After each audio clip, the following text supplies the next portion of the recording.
Kevin Durant tinha sumido das redes sociais depois do episódio constrangedor da conta fake, mas voltou, e voltou pior do que antes. Respondendo a um fã no Instagram, ele soltou uma opinião e tanto. Segundo KD, o novo time de LeBron nos Sixers é superior ao Warriors campeão de 2017. E na visão dele, nem é disputa. Vale lembrar como essa história começou. Durant havia sumido do radar depois de um episódio embaraçoso. Descobriram que ele usava uma conta anônima para se defender publicamente e, de quebra, criticar ex-companheiros e adversários. Um hábito que, quando veio à tona, virou piada nacional e o forçou a um recuo forçado das redes. Passado um tempo em silêncio, ele reapareceu como se nada tivesse acontecido. E escolheu justamente essa comparação para voltar a dar as caras. Não foi uma resposta isolada e impulsiva. Foi um posicionamento elaborado com argumentos específicos, nomes específicos e números específicos. O que só torna mais curioso o fato do raciocínio ser tão frágil. O argumento de Durant se apoia em nomes de peso. Joel Embiid, ex-MVP da liga. Jaylen Brown, MVP recente das finais. Tyrese Maxey, All-Star nas últimas 3 temporadas. E do outro lado, segundo ele, só isso. Klay Thompson, que nunca foi cotado a MVP e fechava com 22 pontos por jogo. Draymond Green, com 14 pontos, 7 rebotes e 6 assistências. E Stephen Curry, que só foi MVP igual a Embiid. O problema é que essa comparação não fecha de jeito nenhum. E vale a pena desmontá-la ponto por ponto, porque cada peça do argumento de Durant revela mais sobre o estado emocional dele do que sobre basquete propriamente dito. E o motivo pelo qual Durant está disposto a atacar publicamente o time que o consagrou diz muito mais sobre ele mesmo do que sobre basquete.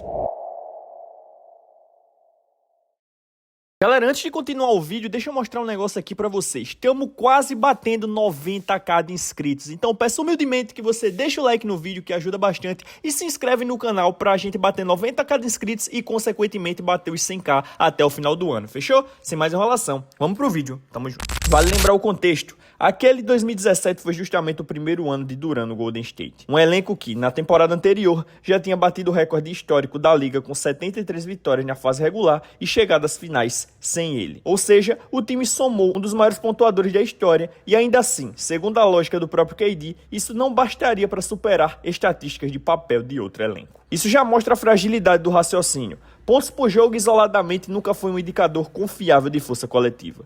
Isso não é um detalhe menor. Significa que, na temporada anterior à chegada de Durant, o Golden State já era o melhor time da liga, contando apenas com 2 pontuadores de 20 pontos por jogo, em média. A adição de um terceiro pontuador de elite, obviamente, ajudou. Ninguém discute isso. Mas o salto de qualidade do elenco não vinha só da soma aritmética de medidas individuais. Vinha de encaixe, de sistema, de defesa, de inteligência coletiva. É exatamente esse tipo de nuance que desaparece quando alguém tenta reduzir um time inteiro a uma lista de estatísticas ofensivas isoladas. Pega o caso de Draymond Green. Ele é possivelmente o jogador mais difícil de explicar através de números tradicionais em toda a história recente da NBA. Praticamente nada do que fazia especial aparecia na súmula. Ele sustentava a melhor defesa da liga, liberava Curry com bloqueios e leituras de jogo, conduzia rotações inteiras sem que isso virasse estatística. E o irônico é que ninguém sabe disso melhor do que o próprio Durant, que jogou ao lado dele por anos e testemunhou de perto esse impacto silencioso. Klay Thompson também é reduzido a um número que não representa nada do que ele foi naquele elenco. Foi na temporada de 2016 que ele fez o icônico jogo de 60 pontos usando apenas 11 dribles,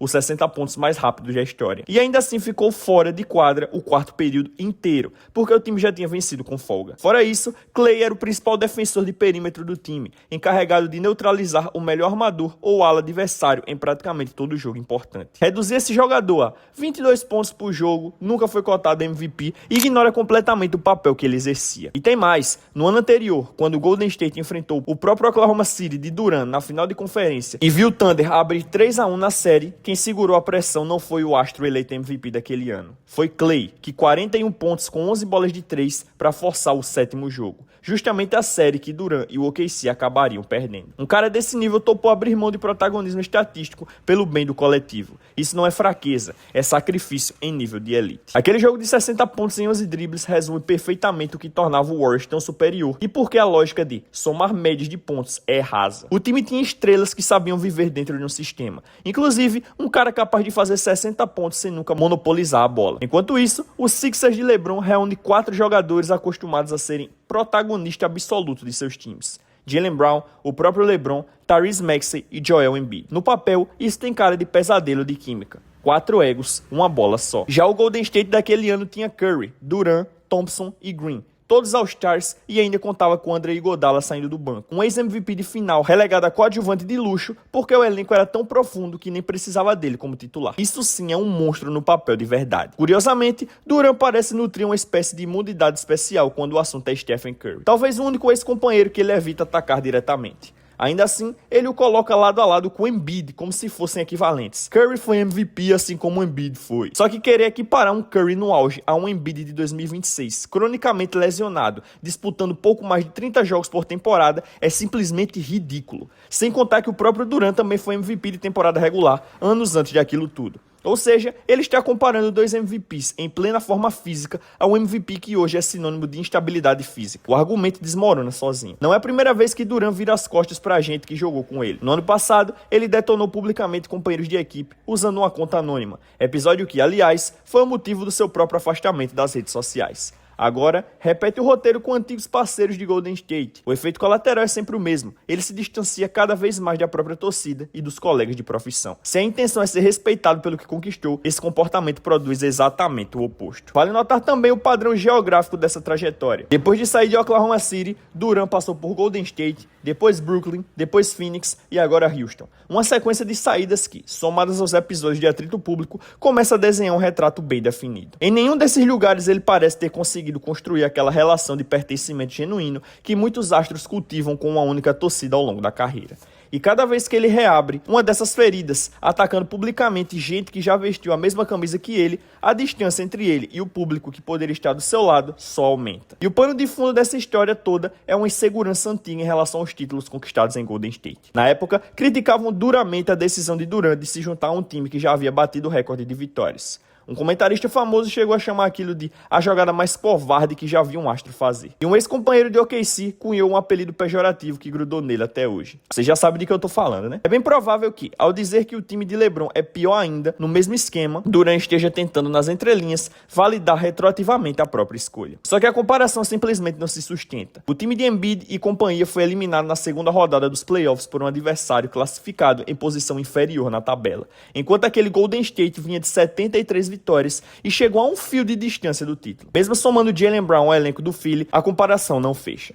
Esse é o retrato de um jogador entre os 15 maiores da história, um dos maiores pontuadores puros que a NBA já viu, e que, ainda assim, carrega um desconforto profundo com a própria trajetória. Ele deveria estar celebrando o currículo, em vez disso, segue provocando desconhecidos na internet, meses depois de ter detonado ex-companheiros numa conta fake. E ainda por cima, já demonstrou no passado resistência em sequer cogitar voltar para Golden State depois de passagem por outros times. Deveria ser justamente o contrário. Aquele deveria ser o único lugar onde ele sempre seria bem recebido. O time que ele ajudou a se tornar lendário. O time pelo qual chegou a romper o tendão de Aquiles tentando conquistar um terceiro anel. Só que, hoje, boa parte da torcida enxerga esse comportamento como prova de que os apelidos antigos não estavam tão errados assim. É impossível não comparar essa postura com a de Charles Barkley, um cara que carrega uma confiança quase inabalável e fala exatamente o que pensa, sem filtro. Quando perguntam se ele acha que determinado time é ruim, ele simplesmente confirma e ainda justifica o motivo. Quando chamam de gordo, ele concorda e devolve que se acha bonito a si mesmo. Quando é flagrado cochilando durante uma transmissão ao vivo, ele nem tenta se justificar. Admite que estava dormindo porque o jogo estava ruim e todo mundo concorda. Ele recebe críticas, claro, mas majoritariamente o público sente admiração e simpatia por ele, porque faz bem ver alguém tão em paz consigo mesmo. Com Durant acontece o oposto.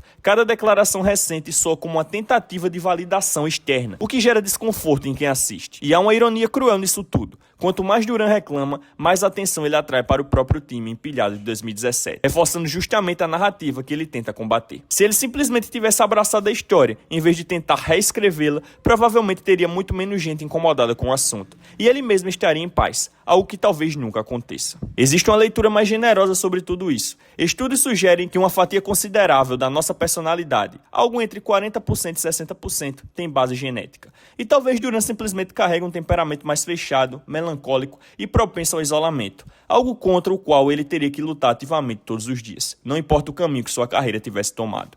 Compare isso a alguém como Magic Johnson, sempre sorridente, com uma disposição naturalmente otimista. O tipo de pessoa para quem um estado de ânimo pesado simplesmente não faz parte do vocabulário emocional. No início da carreira, veteranos desconfiavam desse otimismo constante, achavam que era encenação. Levou anos até entenderem que aquilo era genuíno. Kobe Bryant é outro exemplo interessante. ainda que por um caminho inverso. Filho de um ex-jogador profissional, criado em conforto material, viajando o mundo desde cedo, e mesmo assim competia como se estivesse lutando pela própria sobrevivência a cada jogada. Isso não veio das circunstâncias, veio de dentro. Talvez, de certa forma, a trajetória de Durant sempre estivesse destinada a esse desfecho. Independentemente dos detalhes específicos, sair de Oklahoma City para um time montado, ser criticado por isso, seguir migrando de equipe em equipe depois. Muda o enredo, mas o personagem, alguém que queima pontes, carrega insegurança crônica e termina isolado, parece ser o mesmo em qualquer versão da história. No universo da NFL, o paralelo mais óbvio é Aaron Rodgers, conhecido por uma dinâmica parecida, inclusive dentro da própria família. É um padrão relativamente comum entre atletas que já experimentaram tudo que o sucesso material tem a oferecer. A mansão, o bairro perfeito, a conta bancária robusta, e ainda assim sentem que falta alguma coisa. Diante disso, muitos acabam buscando algum tipo de saída. Alguns endurecem e se isolam ainda mais, outros migram para uma busca espiritual, e uma minoria sortuda já nasceu com a disposição naturalmente serena que dispensa qualquer um desses caminhos. Um exemplo relevante dentro do próprio ambiente da NBA é Kyrie Irving. Existe a impressão de que parte da evolução emocional dele dos últimos anos tem relação direta com ter encontrado esse tipo de válvula espiritual. Quem acompanha as reflexões que ele compartilha publicamente sabe que é uma espiritualidade bem particular, fora do convencional. O fato é que hoje, Kyrie transmite uma estabilidade emocional muito maior do que quando era mais novo. Não necessariamente calmo no sentido raso da palavra, mas alguém que parece ter encontrado um lugar de ancoragem pessoal. Kobe, por sua vez, canalizou aquela mesma fome competitiva para outras frentes, depois da aposentadoria. Se lançou de cabeça no cinema, indo atrás de reconhecimento também naquele universo. E chegou a conquistar um Oscar antes da sua morte precoce. Quem sabe o que mais ele teria construído se tivesse tido mais tempo. Durant, ao que tudo indica, ainda não se encontrou nesse novo porto seguro pessoal, seja ele espiritual, criativo ou de qualquer outra natureza. E é bem possível que, enquanto isso não acontecer, ele continue repetindo o mesmo ciclo: